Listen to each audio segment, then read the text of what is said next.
Hi and welcome back to my channel. In today's video, I am doing my weekly reads. This is something that I hope I can keep up with every Monday, so it should go from from Monday to Sunday. So today is Monday, so once I start reading today, I plan on reading Miss Aldrich Regrets, which is Berkeley, and Out of Her Death, which is through Harlequin or one of the imprints like Parkwell or Mirror. I'm not sure which one. So my goal is to read 2 books a day. So how did I do last week? Well, guess what? I read 14 books last week, so I met my personal goal for July of 2 books a day. Ideally, I would like it to be 10 books a week, but let's just get into the video and what I read.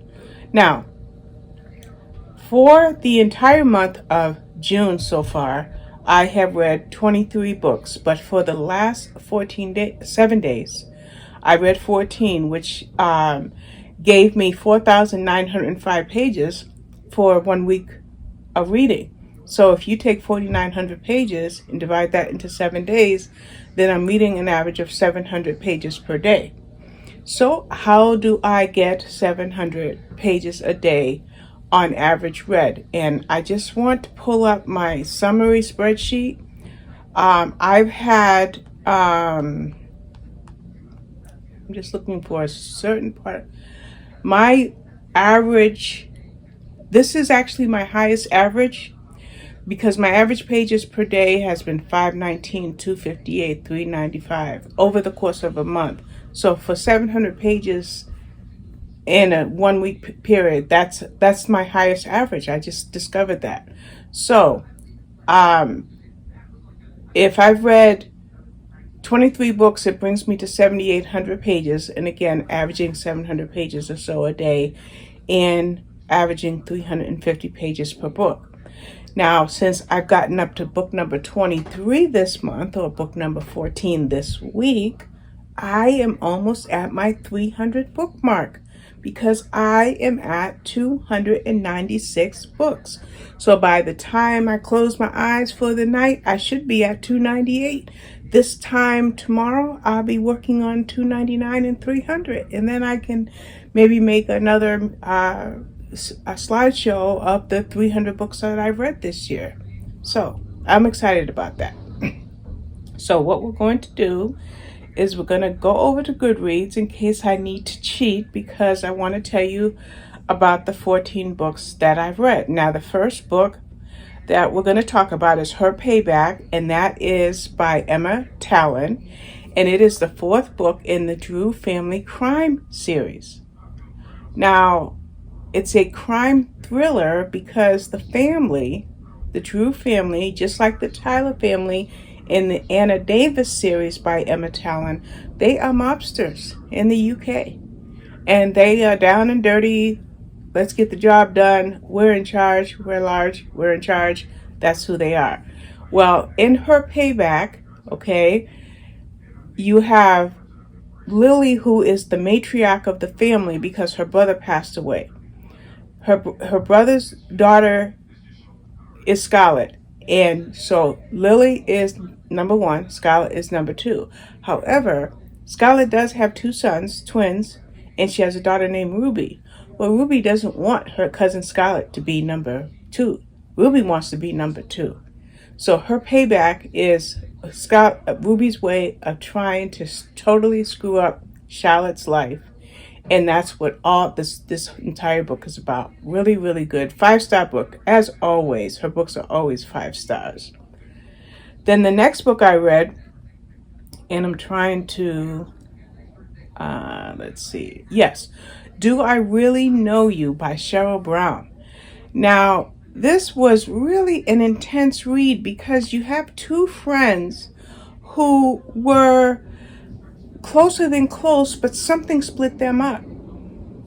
What is more is one of them, and the 2 friends were named Maddie and Kiara, is the police knock on Maddie's door and tell her that Kiara is dead by an apparent suicide. And Maddie feels that, well, we may have not been getting along right then and there, but A, why would she kill herself? B, why didn't I see the signs? And C, what could I have done differently before this friendship imploded upon itself? So that's what Do I Really Know You? Another good psychological thriller by Sheryl Browne. And I think I have read, I'd say, 6 or 7 of her books, and they're always good 5-star books.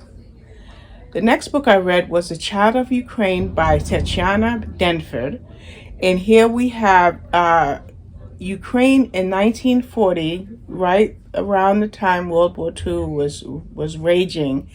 And a Ukrainian family tried to save the lives of 2 of their daughters. And they had their daughters to try to escape. Well, in the midst of that escape, the girls were captured by the Germans, and they were put into like an internment camp. They weren't Jews, so they weren't marked for death, but they were put into this camp. Well, now that they're in this camp, what happens is one of the girls, she sadly passes away, and then the other sister, not only does she survive, but she gets married, and in the course of getting married, they're still living in the camp, they have a child. And her husband comes up with a plan to move his entire family to Australia, and they're going to start again. Well, in the midst of moving to Australia, they have even more problems. No, they're not running from Hitler anymore, but her husband is working 18 hours, working his fingers to the bone. And the wife, and I should have written her name down, I have it. What was her name? She was starting to feel torn about her relationship with her husband. I'm sorry, I can't tell you her name, but forgive me for that. But when I've already made the video, and once I upload the video, I will say her name then, but I can't say it right now. So the next book I read was A Secret Keeper by Siobhan, Curham. And here it was an actress who was trying to get her next role, and she got her next role all right, because she was recruited as a spy to pass maps, and Paris was infiltrated by the Germans, and now she becomes a spy, and that's why it's called The Secret Keeper. Then I read The Mother-in-Law by Karen King, and let me tell you, the scene starts with a woman who just said, "I do." But then she's breathing on the floor. She's having an allergic reaction. And as she's on the floor trying to gasp for breath, she locks eyes with her mother-in-law. Okay. Then the book goes back 6 months. And we see the relationship that she developed with her husband, her boyfriend, then fiance, soon to be husband, and his parents. And let's just say evil abounded in the story by Karen King. Excellent, excellent book. I'm only giving you little snippets, because I've made videos on all of these. I just have to get them all up. The next book I read was The Girl on Wildfire Bridge by Leslie Wolfe. This was a very, very good book, because what it was book number 4, I believe it. Yeah, book number 4 in the Detective K Sharp series. Now, Kay was former FBI profiler, psychologist, and something brought her home. And what brought her back home to her hometown was her brother Jacob. Well, when Kay left, she left with a huge secret, and she's back, and now she's worried about that secret being exposed. Well, once she went back home to help her brother out, who in the first book of this particular series, The Girl on Silent Lake, in that first book, Jacob was in jail, so she goes home to see after his house. All the while, through the first 3 books in the series, she's floating on this secret that she's hiding. And now that she is in book number 4, she's a detective where she's living. She never went back to the FBI, and the newest case that she's on starts to bring her past to light. That's what the girl on Wildfire Bridge was about. The next book I read was Hidden Figures by Margot Shetterly. Now, I read Hidden Figures because a few weeks ago I read something. Oh my goodness, I'm drawing a blank on that book. But this month I read the Book of Awesome Black Women. So I learned about Hidden Figures by the engineer or math whiz Katherine Johnson. And Katherine Johnson was mentioned in the Book of Awesome Black Women. So I went ahead and looked up Hidden Figures because I wanted to learn more about the NASA's African American women who did amazing work but never got any credit for it. And this book was very, very good. And I think it's a film. I am going to check, and if I can find it, I plan on watching it today or tomorrow. Now, I had The Family Remains by Lisa Jewell for review, and I'll pop that book cover up now. Now, it is a duology, second book in a duology by Lisa Jewell. The first book was The Family Upstairs that I read back in 2019. Now, Goodreads says that this book, The Family Remains, is a standalone sequel. Well, because I am a continuity nut, a series fanatic, I went back and reread The Family Upstairs, and then I read The Family Remains. And I am so glad I did, because that first book was a doozy, but this second book was even more of a wow. And I don't think I've made these videos yet. I have to check, but I've got to make those videos. This one here, I know I haven't made the video because I was going to make it before I made this one, but I'm making this and then I'll make that. And that is The Island by Adrian McKinty. Oh my word. Let me tell you something. I was not prepared for what I read in that book, okay? In The Island, okay, you have a husband named Tom, okay? And he married, what's her name? Her name, Heather. He married Heather. Tom was 44, Heather was 24, and Tom has a 12 and 14-year-old children. Olivia and Owen. Owen was 12 and Olivia was 14. So Tom always has to go away for work. Well, he was supposed to speak at an Australian conference. He didn't need replacement surgeries. That was his specialty as a surgeon. So his new wife says, why don't we go with you and we can turn it into a vacation, a work vacation. You work and, whatever. Well, it was the vacation from hell. And Heather was, I don't watch action movies, but if you can think of your strongest action movie female, that's who Heather was in this book. And I found out, excuse me, that it is being made into a Hulu television series. So I can't wait to see if I can handle it, because it was intense. Then I read 2 books by Helena Hunting, and I'll pop both those covers up at the same time. They were When Sparks Fly and Starry-Eyed Love. Now, When Sparks Fly was the first book. I'm trying to be ready when I get to something. Was the first book in the Sparks House series. It's going to be a trilogy because there are 3 girls. So Avery was the first sister, okay? And her book, her story was in Her Sparks Fly. And then the middle sister, London, we have her story in Starry-Eyed Love. And I don't think that book number 3, it may be, I'm checking. Oh, it has. Okay, Make a Wish. Make a Wish will be the 3rd book, and that will be the 3rd sister, and I'm pretty sure her name is Stacy. Oh, Holly. So now she'll have her story. So it's a trilogy, and I got the first 2 books. And I'm not quite sure when Make-A-Wish will be out, but I will definitely read it. And that they're all by Helena Hunting, and it was good. A little spicy for my taste. I don't do much spicy. Well, sometimes I do spicy. See? Spicy. Okay.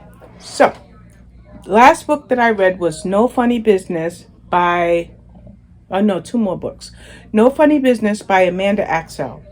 Now, No Funny Business was about 2 comedians who go on the road. One is a seasoned comedian, and the headliner was the up-and-coming comedian, a lawyer turned comedian whose father was a comedian, and now she wants to be a comedian. And so she leaves her job at the law firm, and she goes on the road, and she's dying to audition for a spot on a late night television show so she can do her skits. And in the course of their traveling, it's only a 10-day travel across country spots that they do their little shows, and then it turns into more for our young couple. Lastly, I read The Housemaid by Freida McFadden. Now, let me tell you, I didn't get this book for Blog Tour when it came out because I just don't have enough time to read. Well, I found out that a YouTuber is setting up a book club, and they were doing this book, and they were going to have a Zoom. And I'm thinking, I don't have time to read that. My TBR has 60 books on it that I want to get through for the rest of this month, which we know I'm not going to read another 60 books. But I decided to see if my library had it. Didn't have it, but Kindle Unlimited had it, and I used the read-along version with Audible and paid $7 and got the Audible and listened to this book. And then we did a book chat about it last night. What a book. Now, I want to tell you something funny about this book. I was listening to it on Audible, right? And I got to about between 38 and 40%, and I got kind of sluggish. So I decided I was going to go lay down. So when I rest, whether I sleep for an hour or overnight, I have to use CPAP and oxygen. I have to use 2 machines. So I go and I throw my machines on, and I go to my device, and I set this for 15-minute increments in case I actually did fall asleep. I wouldn't lose my place in the book. Well, just as I was getting into that twilight, that realm, that more comfortable, I heard something in this book, just as I was really drifting into sleep, that Nina, one of the protagonists, was in a certain position, and I'm not going to spoil it for you. And I'm like, wait, is the shoe on the other foot? What the heck? What the heck? So, took my mask off, shut both of my machines off, came back in here, picked up my stitching, which is right here, and I continued to listen while I stitched. So, why am I telling you this little story? Because part 1 was, oh my goodness, how in the world could anybody treat Millie, our protagonist, the way that Millie was being treated? Part 2 now made me make the decision that as soon as I can clear up some of this backlog I have, I will be binge reading everything by Freida McFadden, because she did a whopper in this book. I loved it, and I recommend it highly. So those are the 14 books that I read. And I also want to say something. If you can hear background talking, that's outside. Those are neighbors. It's not anything going on in here, so I do apologize for that, but I'm not going to remake this video. So that's it. That's my weekly reads, and I'm going to go back. I don't know if I think I mentioned the 2 books that I'm going to be reading today, and they are, if I didn't mention them already, they're going to be Miss Aldridge Regrets, and that's by Louise Hare, and Out of Her Depth by Lizzie Barber. So those are the 2 books that I am going to be reading today. And my last thought is, every morning when I get up, after I do my praying and my Bible reading, I set out to read 2 books a day. So as long as I get those 2 books a day done for July, I'll be happy. If I can get 2.5 books in on a couple of those days, that's even better. But at the bare minimum, I'm working on 2 books a day. I also wanted to say, if you're still here, if you made it through this whole video, let me know if you want to see more vlogs, because if you do, since I'm always reading and stitching, I'll be happy to do more vlogs and maybe take you in my kitchen when I'm making this meal or that meal. All right, thank you. I'll see you in a week with this type of video, but all throughout this week, you're going to get tons of other book reviews in, but thank you for watching. Bye-bye.